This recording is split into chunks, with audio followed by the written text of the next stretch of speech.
Doon ako natulog. Pero yung tuta, di ba namimigay ka ng tuta? Wala na. Madaya ka naman eh. Hindi ka naman nagpapakita eh. Ano papakita, nandiyan ako sa kabilang kanto. Matay nga yung nanay nito sa panganak eh. Oo, alam ko, magaganda tuta dyan eh. Pero pag ganyan, okay ako. Wala na, hindi na napili yung mga anak yan. Puro lalaki na yan. Ay, babae ito. Babae yung maliit. Kaso wala akong makitang ganito eh. Pakakasta ko sa ano. Ano pangalan ng aso niya maliit? Ay! Ano ka ba? Nandahan ka naman. Tapilo. Oy, sakit. Iayos mo yung paa mo muna. Hindi mo nilakad. Saan ka nang tulaw? Hindi ako tulog. Holiday yun eh. Ha? Holiday naman. Ay, may pasok ako kahit holiday. Sayang araw. Hindi tayo pwede mag-aksaya ng panahon kasi habang nabubuhay, habang kaya pa trabaho.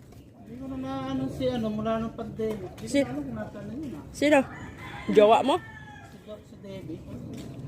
Sino, Debe? Ay, si ano? Vicky. Eh, tsaka yung, wala na. Nag-asawa na siguro sa iba. Chuchu, akin na lang yung brown. Ay, malog binili to. Ah, binili mo yan. Di yan anak niyan. Oh. Ganda. Ay, naghahanap ko nga ako ganito. Wala. Ay, di doon sa bet. Sa ano, doon sa, oo nga. Ano naman pa hindi. Ayun, ano yan, tawag nito, maganda rin.